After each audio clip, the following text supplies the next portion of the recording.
Good evening and welcome to the 716 Playbook, where every play counts.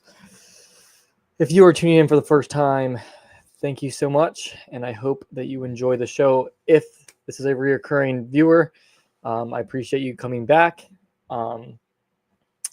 We have a lot to get into for this episode. Not easy stuff. I don't think anybody that's going to watch the show doesn't know already. But the Kansas City Chiefs have defeated the Buffalo Bills in the AFC Championship for the 2025 season. And that allows Kansas City to move on to their third straight Super Bowl, and they will be playing the Eagles. So, I'm not even going to touch up on the topic yet. We're not even going to talk about it. We have other teams to get into. I got, I got other things to announce and talk about before we get into the game. But trust me, there will be plenty of time to talk about the game. So, but before we do, we got a new logo alert again. I really like this logo. Shout out to Ryan for putting this logo together. As you can see in the top corner, that is the new logo. It's on all the social media accounts. And that's a great way to plug in social media accounts. So make sure you stay connected on YouTube, X, Instagram, and TikTok. My link tree is down below. That'll give you a link to all of them. But if you want to go, you can go to YouTube, Instagram, X, or TikTok individually. I posted a couple shorts already on YouTube, a couple reels on Instagram. And I'm going to do that for every show. I'm going to break it down a little bit and kind of give you some snippets of the show to kind of not only advertise, but if you can't watch the full 1 hour episode, then you can just very easily see some of the hot topics, and you can click on those as they come out during the week. Again, also if you're watching, please make sure that you follow the accounts. Make sure you like it if you're on YouTube. Make sure you like it if you're on X right now.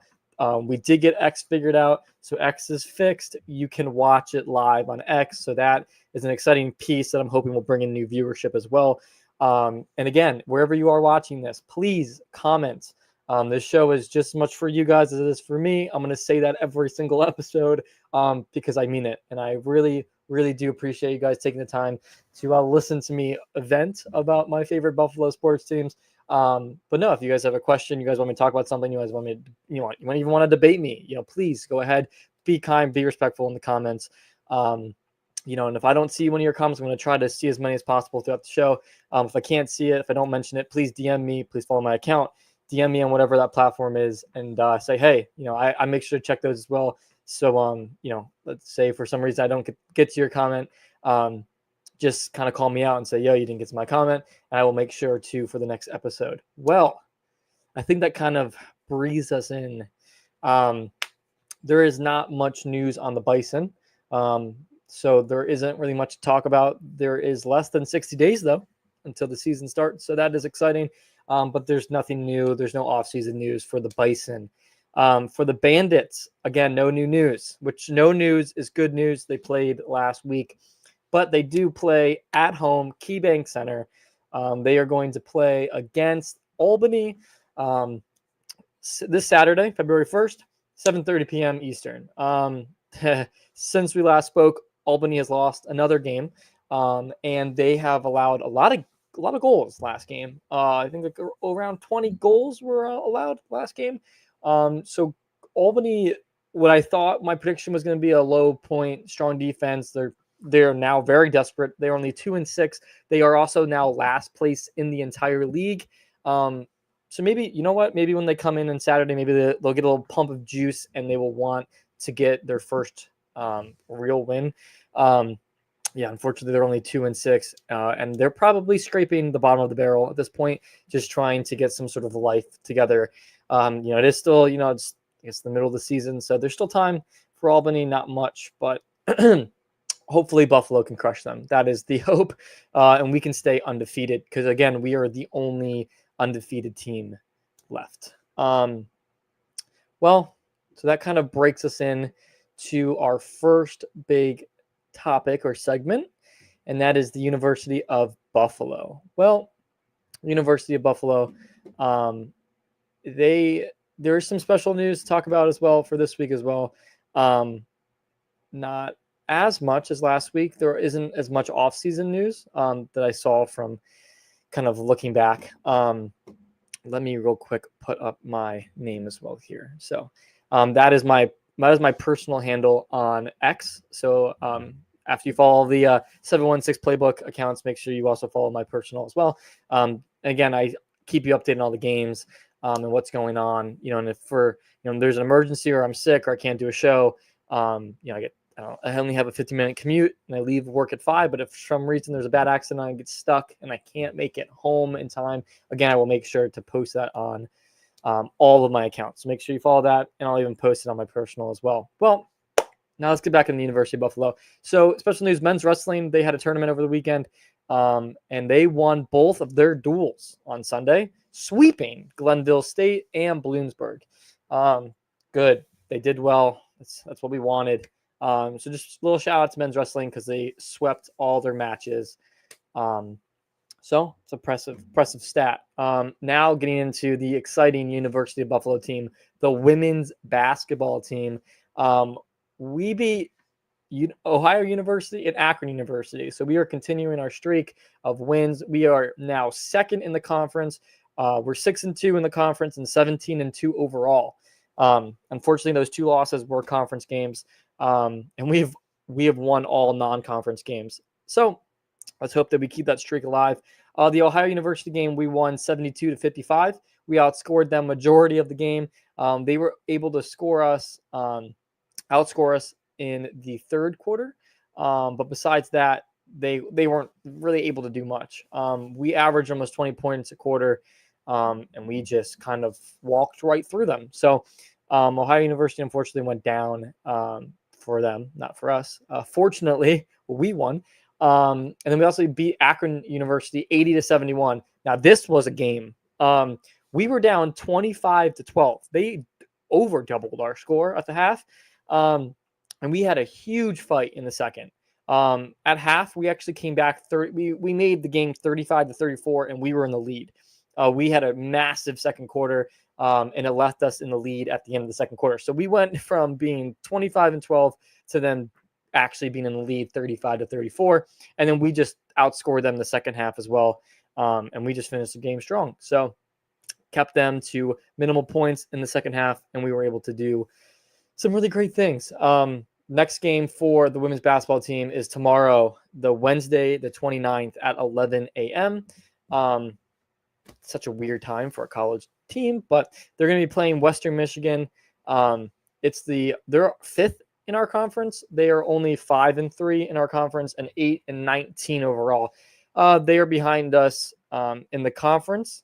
So again, I never like playing a team that actually would rather play a team that's better than us, not worse than us, because especially if they're in our conference, they're going to fight hard. So I will obviously keep you guys updated about that game on X and Instagram, and I'll post the final score as well. But yeah, so something to look forward to tomorrow, not night, tomorrow morning at 11 a.m. Men's basketball. We lost our last 2 games against Akron University and Eastern Michigan University. Not the last 2 games of the season, but the last 2 games that we've played, we lost both. This team is a disaster. We can't catch any traction. We are 6-13 overall, 1-6 in the conference. We are 11th overall against all the teams in the conference.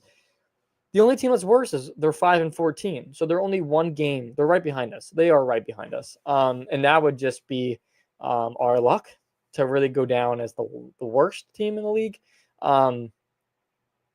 Yeah, it's not looking great.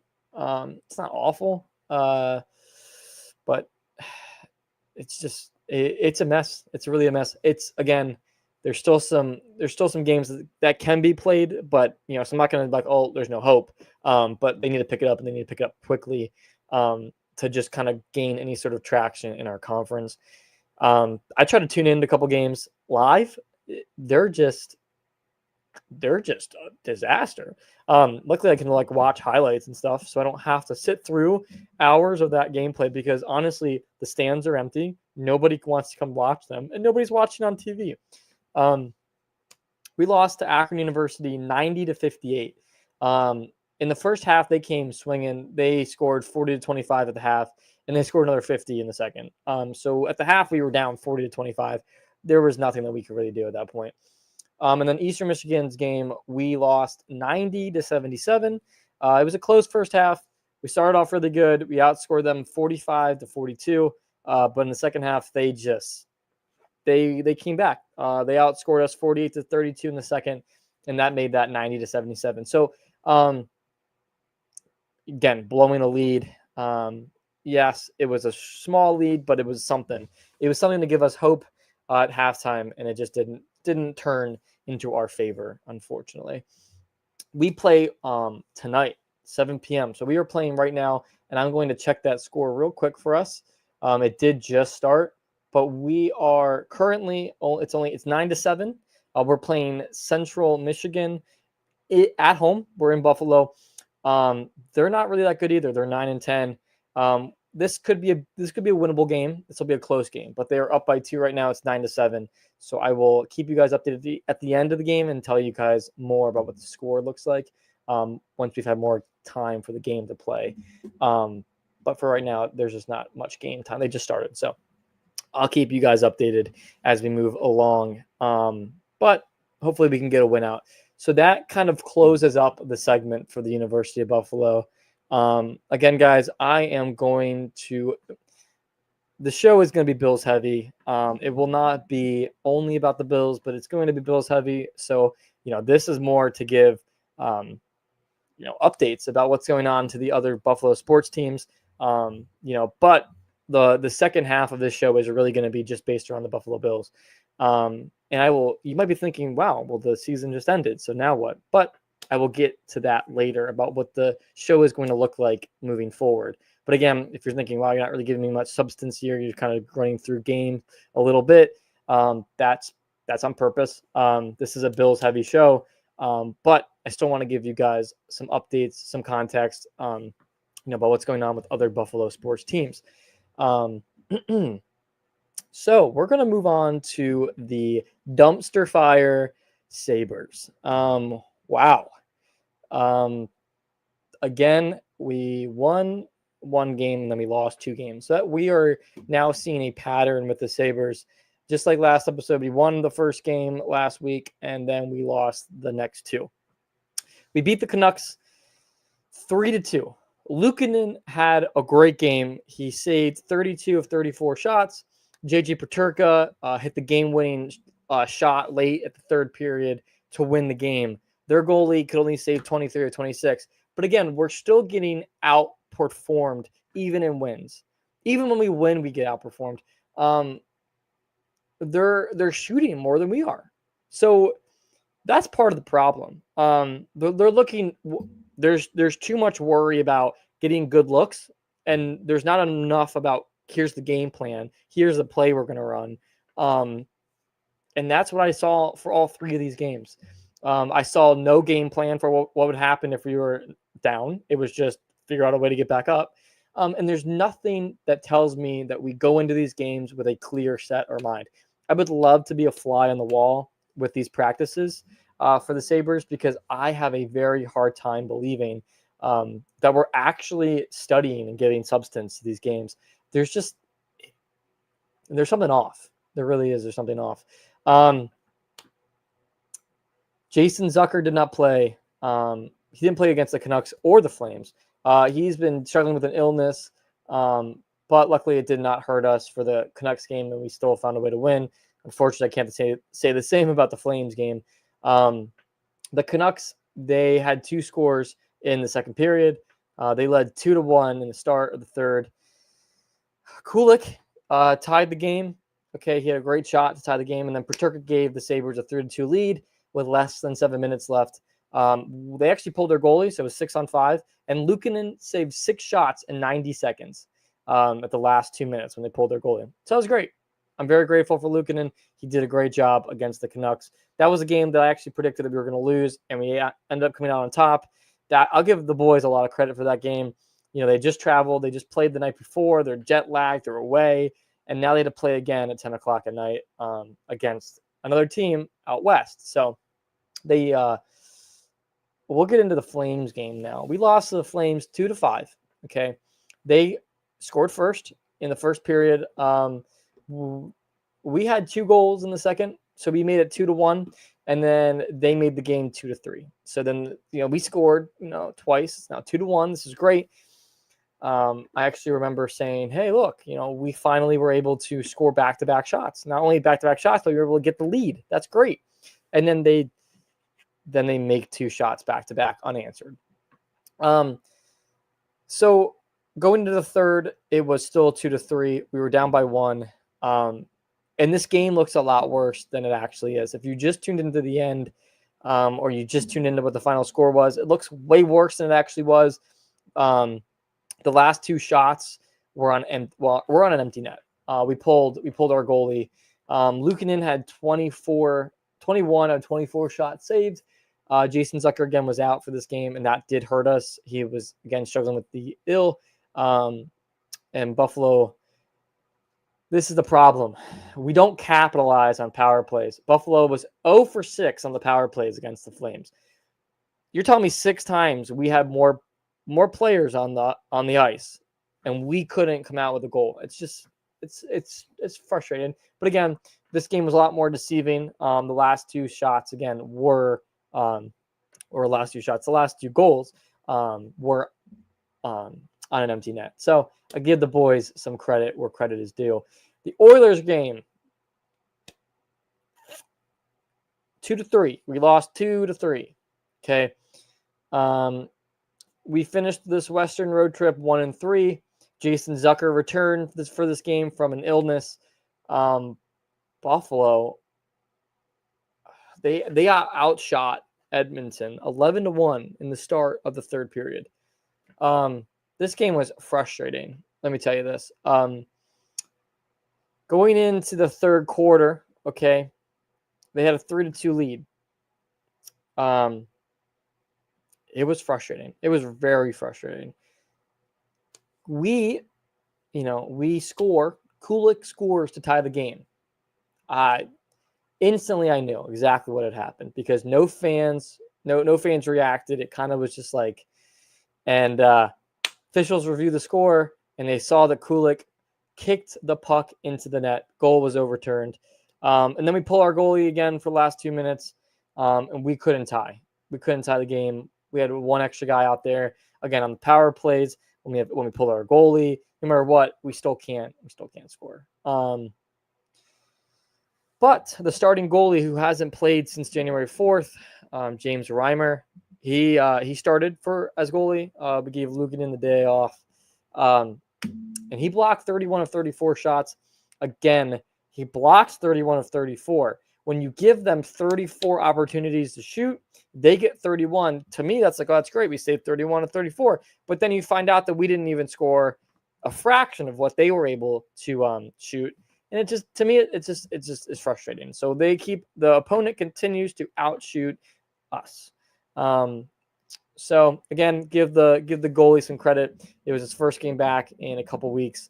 So obviously got to shake the rust off a little bit. But again, we play, I think we play tomorrow, if I'm not mistaken. No, we play today. Never mind. We are playing currently. We play the Boston Bruins tonight. We are currently playing them. The game started at 7. Right now, I just checked the score 0-0. They are 4th in the Eastern Atlantic Division. They're 25-20-6. So they don't have like the best. They don't have like the best record ever, but they are a very decent team. It is at home, so I'm expecting at least a hard-fought battle. But the Bruins are looking to close in on a wild card race. Wow.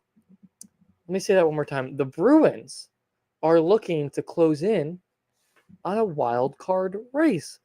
The Buffalo Bills, on the other hand, wow, they're just on my brain right now. The Buffalo Sabres, on the other hand, have a 0.4% chance of even making the playoffs. The Bruins are fighting for a wild card spot already, and the Sabres have a 0.4% chance of even making the playoffs. We have, out of all the teams that are left that are eligible to make the playoffs, we have the worst odds out of all of them. Great. So, yeah, that's all I'm going to say about that. I would say pretty much forget about the playoffs.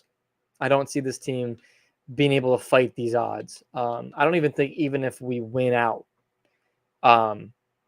is there really even a chance, because a lot of teams have to lose certain games too. So,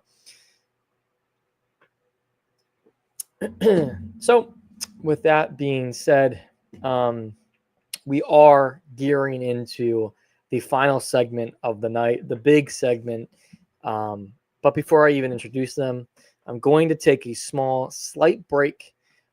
This gives you, the viewer, the opportunity, even if you aren't even watching live, to just go to the bathroom, get a snack, get a drink, whatever you're doing. We will be right back. You are watching the 716 Playbook.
All right, welcome back to the 716 Playbook, where every play counts. This is going to be a very hard segment to get into, but that's like the whole show, right? This is what the whole show is made of. The Buffalo Bills. I am very grateful that I had 2 days to decompress from this game. I watched 3 or 4 different Buffalo shows, and I watched Barstool Sports podcast right after the game. So I watched 5 shows in one night. When the Bills lost on Sunday night, I really was curious to hear what other people's opinions were of the game. I wanted to hear different thoughts, and I wanted to hear it fresh. But as I continued to listen and watch, I thought, wow, I'm very grateful, because I think I probably would act exactly like these people are, just distraught. The one show I watched, it's 3 hours long. In the first hour, the one guy couldn't form sentences. And that's how I think a lot of us felt. There's something really special about Western New York, where they embody and they cherish and they love their sports teams.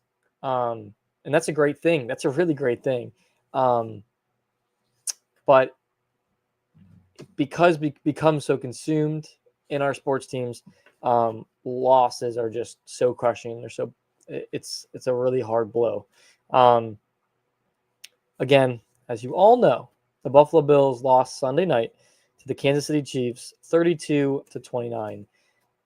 That officially puts a stamp on the season for the Buffalo Bills. And you know what? After having 2 days to decompress, I want everybody to know on record that this season was fantastic. Absolutely 110% fantastic. There are 31 teams that do not get to walk away with a Lombardi trophy. There's 30 teams that don't get to touch the New Orleans grass. That doesn't mean that 31 teams or 30 teams didn't have a good season. To kind of jog some of your guys' memories, when the Buffalo Bills went into this season, we were told that this was going to be a rebuilding year, that our window was closed. And I'm just happy to say that as long as we have Josh Allen on our team, the window isn't closed. And when you have Western New York, who shows up and creates an environment for their opponents where our team went undefeated at home, it's just incredible. Before we move into kind of breaking down the game, I will not blame the refs as a reason of why we lost the game. Do I think that the refs were terrible? Yes. But do I also think that the Buffalo Bills did not show up? Yes. And it's not that they didn't perform outstanding, or they didn't perform up to par. It's that they knew what they were getting themselves into. Nobody going into that game thought this was going to be an easy win. It was going to be an Arrowhead, and it was going to be against a team that is known to be favored by the refs. So my argument is, you have to make the game too big to rig. Every team that played against Kansas City this year knew that going into the game. And let me tell you, the start of the game, we did not come out strong at all. I said this last episode. I went back and I rewatched this game. I said we needed to come out strong, and we looked so nervous. We looked so stiff. We could not get anything off. So I'm going to break the game down a little bit. All right. I'm going to go through some major things. I'm not going to go through a play-by-play. All right. We did not score on our opening drive, and then the Chiefs in 9 plays were able to score 7-0. So not only could we got the ball first, not only could we perform points in our opening drive, but they were able to. And that means that they also get the ball to start the second half. So that hurt us. That already puts us at a disadvantage. The Bills did respond in the second drive with a kick, 53 yards. And this is another thing I'll say. I've never been a fan of Tyler Bass, but that kid is not to blame for this game. Last year, he was obviously at the very bad end of that game because he missed a field goal to win the game against the Chiefs. But again, I have nothing against Tyler Bass for this game, and you will not hear a fire Tyler Bass from me, because what I said all season long is this kid is not doing well in the regular season, but he can prove himself in the playoffs, because when push comes to shove, he needs to be able to score in the playoffs, and he was able to. He did his job. Tyler Bass, I think, was perfect this playoff. So I'm okay with Tyler Bass. Chiefs did also fumble the ball, and Oliver recovered it. Cook went off. He had a 17-yard up the sideline. There were parts of the game where that just felt electric, alive. The Chiefs, again, then had 11-play drive that ended with the touchdown by Xavier Worthy.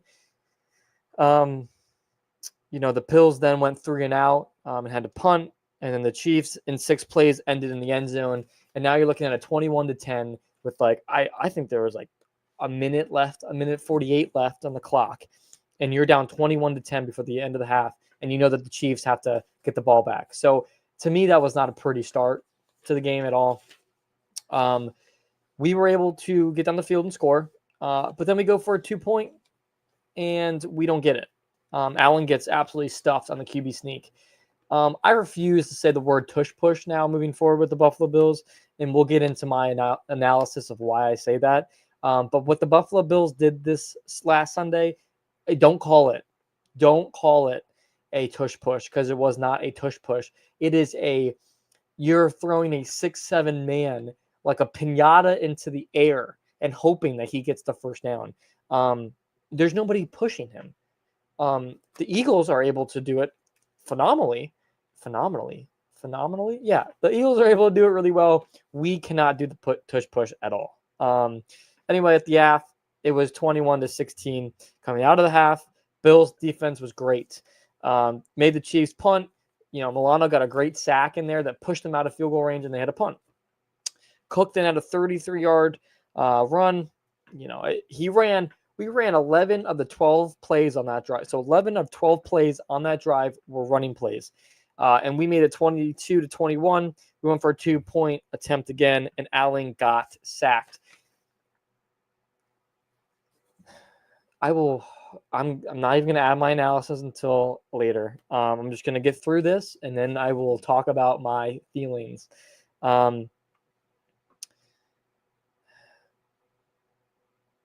There was a terrible spot then. We got the ball back. There's a terrible spot. Dalton Kincaid should have gotten a first down. He did not. All right. Now it's 4th and 1. You all know the play. Again, not a tush push, but Allen goes to the left, tries to jump, and they do not spot him. And it was a turnover on downs. Chiefs take it over. They make it 27-22. They go for a 2-point. And what do you know? They can score off the 2-point. They make it 29-22. The Bills now, 29. The Bills tie it 29-29. Mac Hollins has a great 32-yard gain. He has a great catch. And then Curtis Samuel gets the touchdown. We tie it up. All right. Chiefs then kick a field goal, make it 32-29. All right. There's now 3 minutes and 33 seconds left in the fourth quarter. Allen gets pressured on a 4th and 5. Heaves it up and puts it in Kincaid's hands, and Kincaid was not able to catch it. There's also a flag thrown, and we will get into that as well. So a flag gets thrown on the field, right, with this massive heave, and then a flag gets thrown on the field. Flag is thrown out of camera view. The flag gets put up on the what do you want to call that? On the bar, right? So flag graphic comes up on the TV. We're like, where's the flag? All right, maybe it's on defense. And then no flag, which was it was weird. But again, I'm not not going to blame the refs. I'm not looking for an excuse or a way out of this game at this point. So Buffalo now still has 3 timeouts, and there's 1:54 left. There is still an opportunity to get Allen back on the field. And then they get 2 first downs. The Chiefs get 2 first downs, and they finish the game 29-32. Having back-to-back years where we lose by 3 points is painful.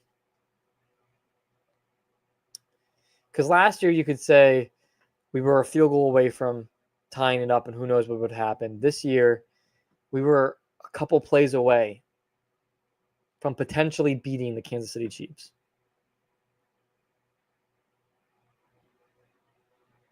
And it's painful.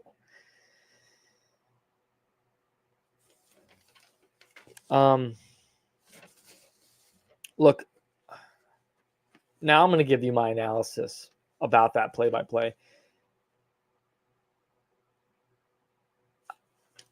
The refs had some terrible calls, and I'm going to say it just like that. Again, I'm not using it as an excuse. If the refs had a completely clean game and called everything perfectly, which never happens in the game of football, it never has, never will. They'll miss things. It's what happens. But if the refs were able to make cleaner calls, yes, the game could potentially be different. But again, I'm not going to blame the refs. But the refs made terrible calls. Absolutely terrible calls. It was the ball was, in my opinion, terribly spotted all night long. All night long, I feel like we were continuously put a yard short of where we got the gain. No matter if that was a 32-yard gain or if that was a 2-yard gain, it was being brought back a yard. I don't know why. And I'm not going to get into a conspiracy of the NFL. This is not what this show's about. And I will be darned if I make this show a conspiracy show where the NFL is out to get every team but the Chiefs. I'm not going to make it that way because the Buffalo Bills again did not show up when we needed them to show up. That opening drive, they did not come alive at all for the first drive. It was a terrible start to the game on both sides of the ball. And for Buffalo, that's a story of our lives. We are terrible at the start. We do not come out hot at all. And it's hard. We did the tush push 6 times in the game. I will not call it a tush push. Again, you're taking a 6'7" quarterback and having him heel up in the air. Okay, nobody is behind him. And if there is somebody behind him, he's not doing anything. All right. So you have this massive, massive player, and you just have him jump over and hope that he can somehow flop his way into the first down. It's a terrible, terrible system. Somebody needs to. I feel like there's got to be somebody in the Bills executive office that have watched some sort of play-by-play, some sort of commentator, some sort of Buffalo podcast, and has heard that wasn't a tush push at all. That was a poorly executed QB sneak where he continues to do the same thing. And in the definition of insanity, which is there's so many examples of this, definition of insanity is constantly doing the same thing and expecting a different result. And that's what you did. So that's why I leave a lot of this blame on our offensive coordinator, the Moxie guy, Joe Brady. I'm very grateful for the season that we've had. I'm grateful for a lot of the games that he has called, but a lot of the blame has to be placed on whoever was in charge at the end of the day of making play calling. If the tush push is not working, stop doing it. There are plenty of times, I'm going to tell you right now, you could have on a 4th and 1. Instead, how about why wouldn't you line up like you're going to go for the tush push and then quickly kick it out to James Cook? He's having a monstrous night. Why wouldn't you do that? James Cook was averaging, I think, like over 2 yards a game. So on a 4th and 1, on average, with stats on his side, he would have gotten the first down. There was play after play after play where I'm thinking, why are we even throwing the ball? James Cook is having what I'm calling the Dallas Cowboy night. That was last season, not this past season. Last season, we played the Dallas Cowboys, and James Cook had a phenomenal night. And every time he does well, I call it the Dallas Cowboy effect. And he was having that type of game. He was just exploding. And for some reason, we were not capitalizing on that in the most crucial moments of the game. Last week, we were running the ball when we shouldn't have. We were running the ball into the Baltimore defense, and it looked like James Cook was getting hit by a brick wall. This game, it looks like James Cook is getting lanes. Our blockers are able to block, and yet we're not using him the way we should be. And I get the game plan of having Ty Johnson out there a lot, but if James Cook just ran at 17 yards, you gave him 2 plays to breathe, and Ty Johnson's still in the field, I don't know what you're doing. Because, your game plan as the Buffalo Bills, what they were probably thinking was Ty Johnson's a dual threat. When you put Ty Johnson out there, you have no idea if we're going to pass the ball or run the ball with him. And that's true. But when you have James Cook who's out there, you're going to run with him, and they still can't stop him, why not even make up some trick plays with him? It was poorly executed for most of the night. And a lot of the play calling, I have to lay out Joe Brady's feet. Now, if it comes out that Sean McDermott was calling plays, that Sean McDermott was giving the go-ahead for all those plays, then Sean McDermott gets a lot of that blame. And I'm not going to I couldn't stand on social media this last 2 days. I've been hearing nothing but fire Sean McDermott, fire everybody, and there's been death threats from Dalton Kincaid. It never comes down to one play. It's not Dalton Kincaid's fault that he dropped the one pass. Okay. And I wouldn't say it's Sean McDermott's fault. Sean McDermott was not perfect in this game. We're going to get into that too.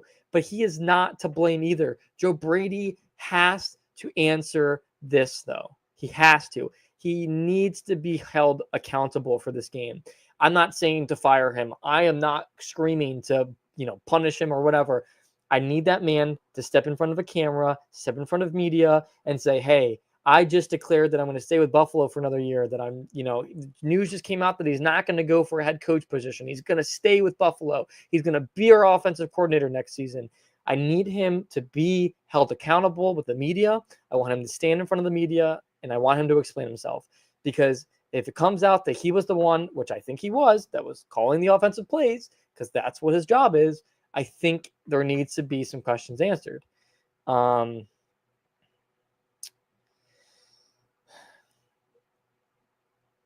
I love Joe Brady. I love the Buffalo Bills. I love Sean McDermott. I love everything that this team has been able to do, especially with the talent that we have. The noise that was brought in the offseason. And it's so painful to know that we have to continuously end our season in Arrowhead.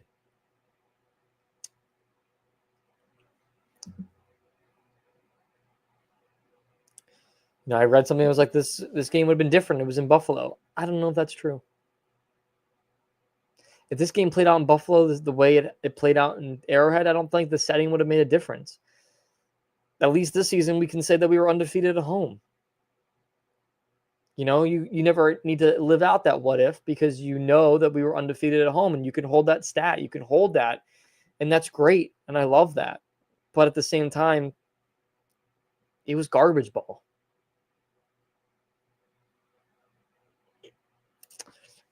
Going into the game, everybody knew what was on the line. Everybody knew the noise that was happening. This was the year to prove it too, because if Josh Allen could have held up a Lombardi, he would have said, I don't need Stephon Diggs. I don't need Gabe Davis. I don't need, Jordan Poyer, Micah Hyde. I don't need this dynasty of a team. I don't need everything to fall in place. We can do it with what we have. It's not about the talent. At the end of the day, it's about the chemistry. This team had the best chemistry out of any team, and it showed. But this specific game, Kansas City had a better chemistry. That was another problem. Moving on to the defensive part of this game. Wow. So big injury pretty early on in the game. Christian Benford gets gets put back in concussion protocol, and he's ruled out almost immediately. All season, we have heard the same narrative. Christian Benford couldn't play in that Chiefs game last year, and all he's wanted to do was play this year. That's what he wanted to do. He wanted to prove, hey, this is a different team. This is a different defense. I can do it. And he got injured. And he wasn't able to have the game he wanted to have. Going into the game, even talking to media, he was so optimistic. He was so looking forward to this game. He's been waiting a year to play this game because he couldn't play last year. And as soon as he went down, it was hard to watch. Von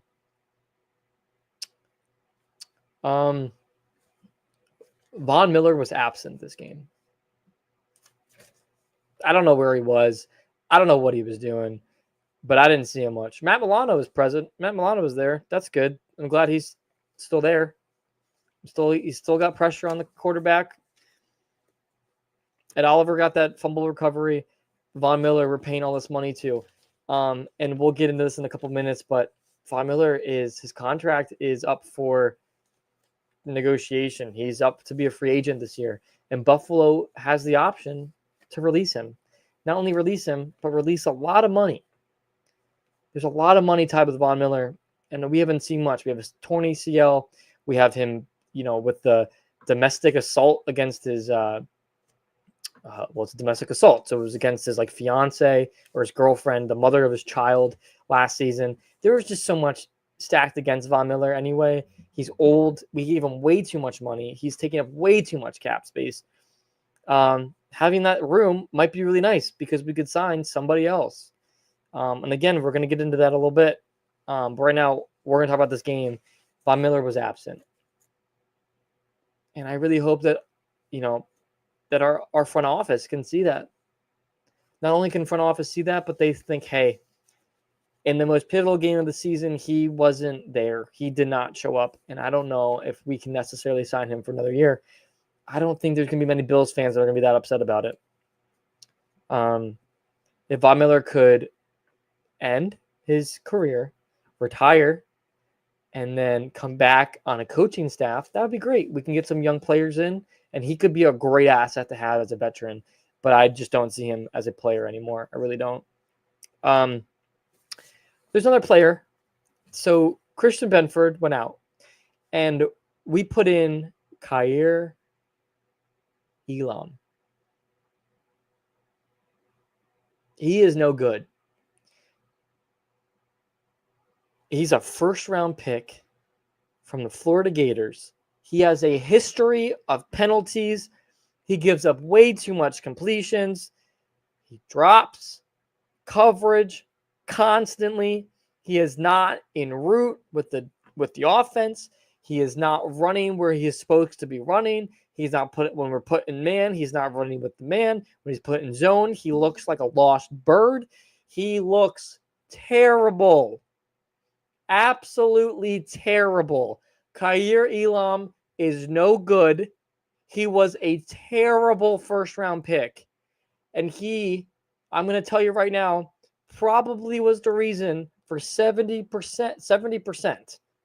70%, I'm going to say that. That's a very bold, big number. Their big offensive explosion plays, I'm going to say right now, 70% lies at Kaiir Elam's feet.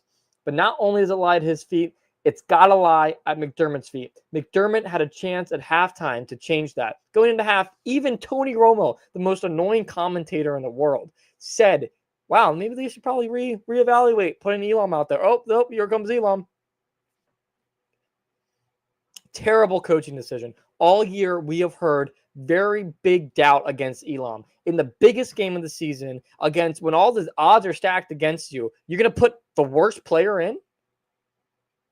He's a terrible defender. Terrible. I highly, highly, highly encourage you, if you think differently, to come on the show, please, and talk to me. And maybe I can see what you're seeing. Because right now, from what I have seen all season long, what I just saw in this game tells me that he is no good for our team. And I got to give it to Mahomes and Andy Reid. Coming out of half, they knew exactly what to do. They knew the game plan going out there. wherever Kaiir Elam is, whoever he's defending, put the ball in that guy's hand because Kaiir Elam is nowhere to be found. That's why Kaiir Elam was creating so much space, so much openness for the offense to just run around him. That one play by Juju, 100% Elam's fault. There's so many plays, especially in the second half, that I lay at Elam's feet. And when I lay it on Elam's feet, I have to lay it on McDermott's feet. Coach McDermott, I don't know what you're thinking. If you're watching this, please reach out and tell me what happened because I don't get it. I don't get it. That to me was a self-inflicted blow on a game where the odds are stacked against us, and we're already down by points. We're already not doing well. Our offense isn't firing the way it should be firing. We look nervous. Why?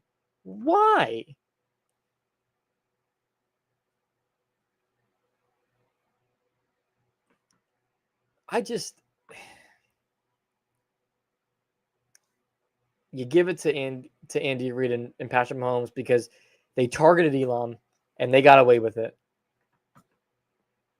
And honestly, this is what I'm going to tell you. More power to them. Like, you can't put a poor defender out there and not expect that to happen. Gosh, I would have moved guys around. I would have had a guy who's never played CB before. I would have put him in there over him. Heck, I would have put Josh Allen out there over Kaiir Elam. Now I'm getting in delusional land, but this is what I'm saying. Like this is what I'm talking about. Anybody could have been better than Elam. We'll see what happens, right, with Elam. But that was terrible. Play calling was terrible. They didn't use Cook the way they should have. We were outclassed, outcoached, outmanned.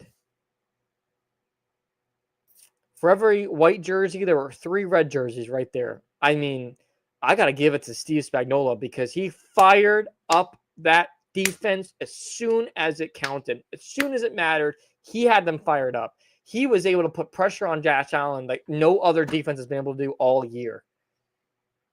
I'm going to tell you right now, if I was a Philadelphia Eagle, I would be quivering in a boot. If you're a fan and you're watching this, if you're a Philadelphia Eagles fan and you're watching this right now, you might as well empty your life savings and pour it into the Chiefs for this upcoming game because there's no way the Eagles make it out of the Super Bowl alive. And that's my overall prediction for the Super Bowl. The Chiefs are going to win it. I don't care if they're down by 15 points again at half. They are coming back. They are winning that game. There is no way that they don't win that game. The way that defense works, I'm telling you, it was after having 2 days to decompress. I can tell you that they outplayed us. They just outplayed us.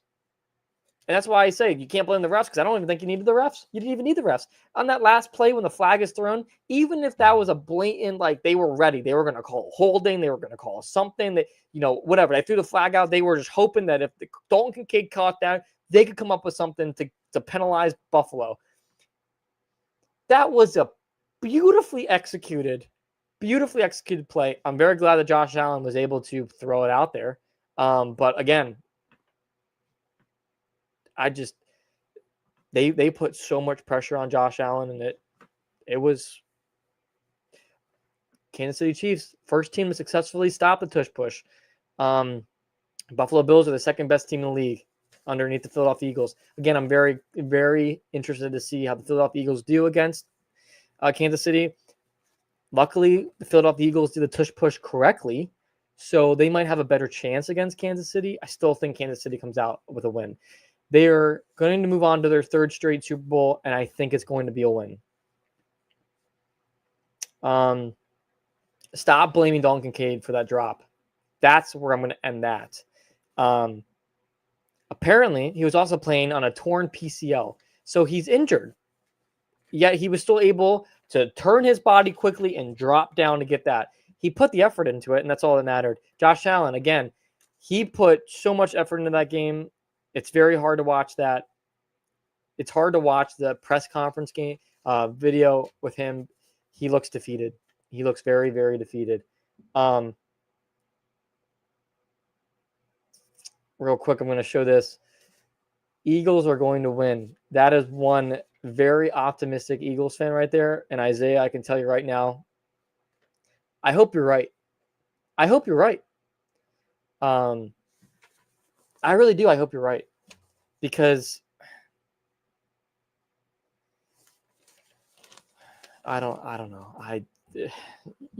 As a Bills fan, I will never say we're hopeless. I'll never say that there's not odds that we can win when it comes down in the AFC Championship game. It's just, this is a terrible place to be. I still definitely need time to decompress. Maybe next week I'll be in a better headspace, an even better headspace. But again, I'm grateful that I've had 2 days to decompress, because man, that was a difficult game. Philly, I wish you the best of luck.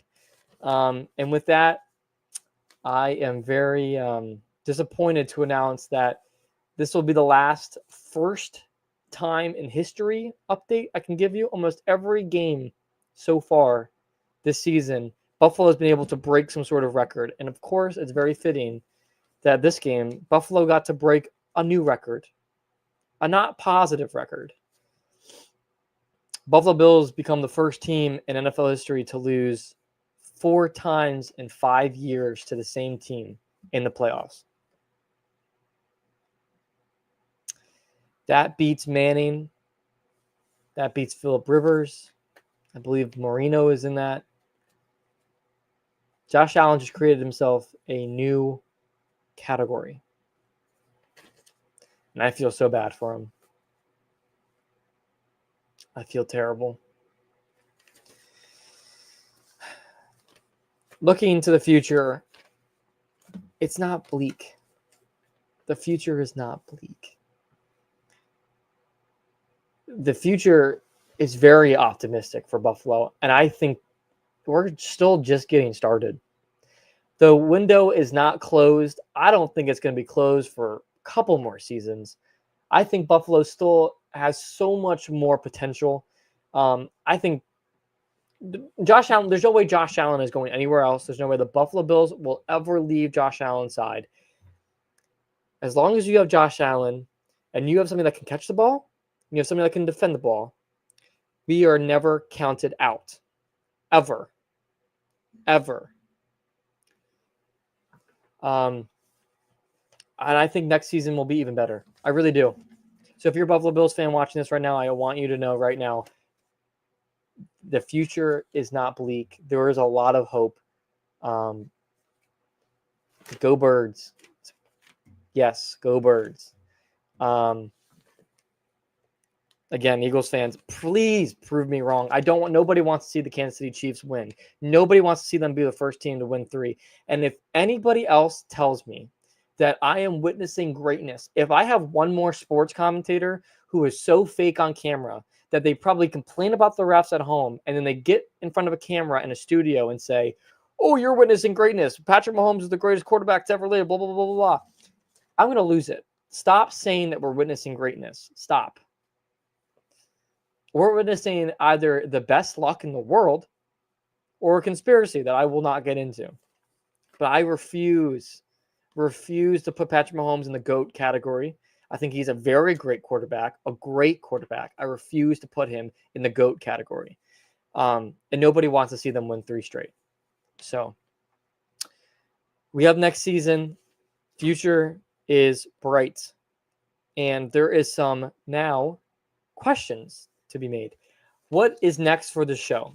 Because the first 20 minutes of the show is usually me giving you guys updates on the show, giving you updates on the other Buffalo sports teams. But what is going to be the future? What are we going? So I will be still, moving forward with the show. I will still be going through the Bison, which we are looking forward to. It's a brand new season, and we got less than 60 days. We will be there. So in a couple of weeks, there'll be so much more to come out. That'll fill a lot of time at the Buffalo Bison. Buffalo Bandits are still undefeated, and they have a great, great season ahead of them. There's a lot to talk about with the Bandits. University of Buffalo, there's so many teams to talk about. And of course, when you hit the summertime and the Bandits are done, the Sabres are done, University of Buffalo is done, everything's done. and we just have the Bison left. I will continue to talk about off-season trades, off-season signings, what's going on in the off-season, showing you clips, funny videos. Buffalo, trust me, the Buffalo Bills admin can continue to post and find things to post about and keep a job in the off-season. I can find 30 minutes to talk about the Buffalo Bills. Will it be an hour episodes moving forward? I don't think so. And I'm going to give you guys a heads up. Maybe you guys are grateful for that because we're already over an hour. I don't think moving forward for the next couple months, I don't see this going more than an hour. Maybe it will. Maybe I can find things to talk about. I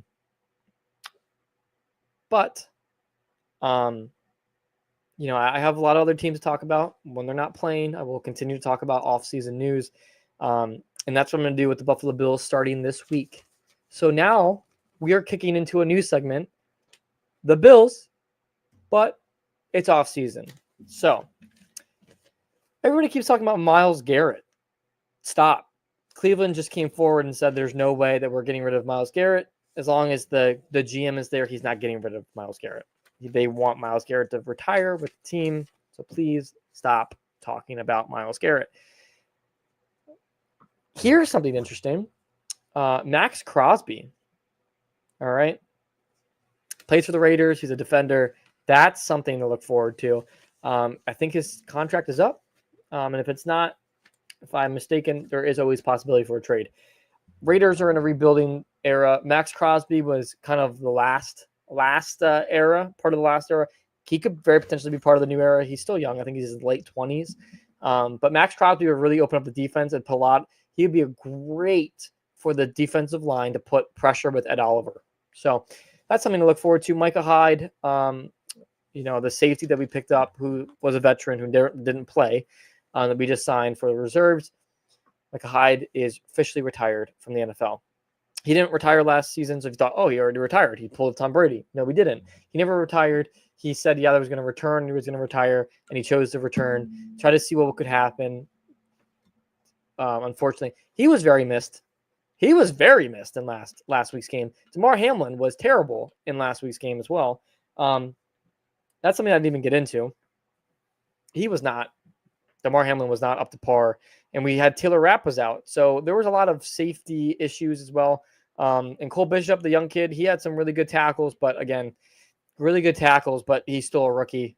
Didn't play much of the year. So having Taylor Rapp out also was a big upset. So we did re-sign Ryan Vandemark. He's an offensive tackle. So, we have him on the O-line for next season. That's really good. Our O-line, I want to keep them all. Spencer Brown, Deion Dawkins, keep them.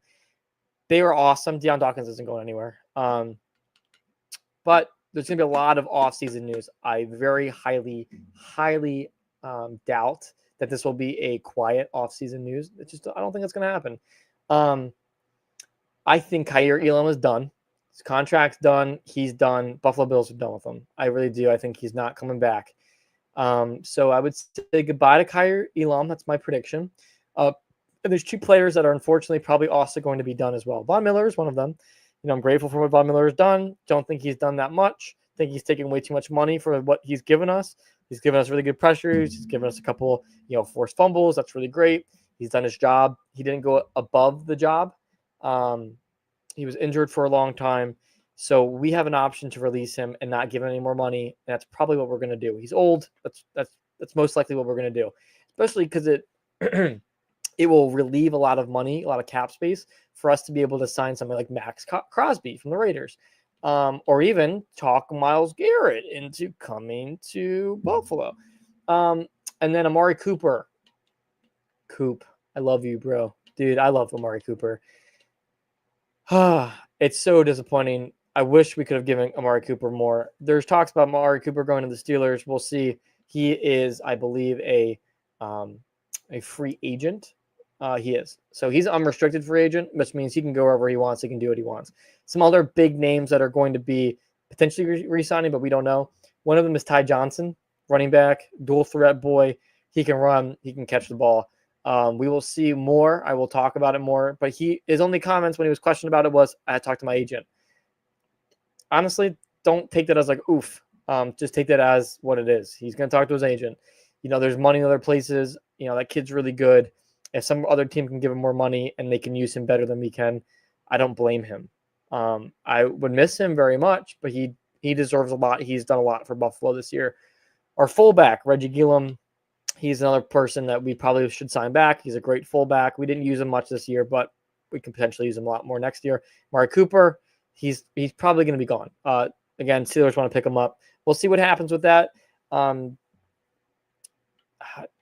don't know. I hope maybe we can pick up Amari Cooper. We just weren't able to use him.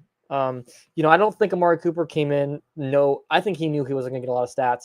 He was meant to be a distraction. Kick out the defense, widen the defense, because our guys can cut in, get an easy couple of yards, have Amari run deep, and at least have one defender run with him and have the safety kick back, because Amari Cooper is a threat. He can catch that ball. Mac Hollins is a huge guy that we want back. I really hope that we can sign him back. He is great. He has been great even off the field. He is crazy. Doesn't wear shoes, dresses up like animal for the game. It would be a loss to miss him. But again, he's got to do what's best for him, his family. So I wish him the best of luck. He doesn't come back, but we really do. We benefited greatly. He had two great plays. One, he literally caught it, like running this way, caught it. So right into the end zone. So he is an animal. He is really good. He was the most underrated player coming into this offseason because everybody was like, who is this guy? What is he going to do for us? He was able to do a lot. Quentin Jefferson, Jordan Phillips, both are D linemen on the defensive tackles. They're great players. They've been with Buffalo before. We re-signed them in the middle of the year. We'll see what happens with them. Rascal Douglas and Damar Hamlin are also both unrestricted free agents. How do I put this in the most loving and delicate way possible? Neither of them are going to be missed. Douglas was great last season. He didn't show up a lot this season. Damar Hamlin, he was really good in the beginning of the season. He kind of died off towards the end. And when we needed him the most, he was not there. Our long snapper, Reed Ferguson, he's a big Buffalo guy. I don't see him not re-signing. And then Smoot, our defensive edge, he's probably going to re-sign back too, Smoot. So, again, all those guys are people that have not made up their mind yet. And then the two restricted free agents are Ryan Vandemark, already signed him again, so he's good to go, lineman for next year. And then Alex Anderson, right guard. We'll see what happens with him, but hopefully we can keep him as well. There's going to be a lot of talks in the offseason. Probably Brandon Beane is not somebody who sits back. He's going to make something happen in the offseason. He likes to do that. So I'm curious to see what the big story is and what will come out of that. Two things before I wrap it up. I'm going to wrap it up very shortly. Sabres are leading right now 2-1 against the Boston Bruins. We're 7 minutes into the second period. This is great. I love this. We're up by 2-1, so I'll take it. The Buffalo Bulls game, the UB men's basketball team, they are currently down 4 points in the second half. Second half just started. We're like a minute and a half in. It's 32-36, so we will see what happens with that. All right. So as I close up and I end this, I am very grateful, and there is still so much more for the show. The show ain't over. The show is just beginning. Thank you for my viewers. I will be back every Tuesday at 7 p.m. to talk, even if that is just for 30 minutes. That's for 20 minutes, 10 minutes. I don't care. I don't care if there's nothing to talk about. I will come on and just talk to you. I've dedicated 7 p.m., that time slot on Tuesdays. If you're going to dedicate time to come and watch me, I will make sure that I can come to the table and bring something to talk about for you. The show is for you. You want me to talk about something? You have another team in Buffalo you want me to talk about? You hear off-season trade news? Send it my way. I would love to know. Love to know your thoughts. I can have you on the show. We can break it down so much more, give some more content. That'd be great. Again, very grateful for the viewership that I have. Very grateful for you guys. The show is not dead. This show is just beginning. The Buffalo Bills are not dead. This is just the beginning. We have a great team. Okay, we have a great quarterback. I have no idea what's going to happen in the front office. I have no idea what's going to happen in this offseason. Terry Pagula is not known for making big, uprooted things. So is he going to fire the head coach? Who knows? I have no idea. And at the end of the day, Brendan Bean could very potentially fire Sean McDermott. That's a very weird scenario. Usually the owner fires the head coach. I have no idea what's going to happen. I've loved Sean. Sean McDermott is the reason why this team is where we are. Yes, Josh Allen had a big play in that. Yes, Josh Allen is a great quarterback. The players have a lot to do with it. But Sean McDermott is known for getting us to this point. He was there in the start of the drought. At the end of the drought. But the start, he was the one. He started taking us from the drought and bringing us to where we are now. I still think there's so much more life. Stop listening to commentators. Stop listening to Good Morning Football and First Take and Stephen A. Smith and Nick Wright. They don't know what they're talking about. Wait until next season. Wait until news comes forward. Don't freak out. Don't panic. Very grateful for all of you. Make sure, if you haven't already, you check out YouTube, X, Instagram, and TikTok. Once TikTok comes back up and running fully, I can kind of post more on there. Right now, the profile is stagnant. Go and follow it, though, if you have TikTok. And the link tree is right there. So if you don't want to plug in all those places, plug in the link tree. You can get all those links right there. I have so much more that I want to expand with the show.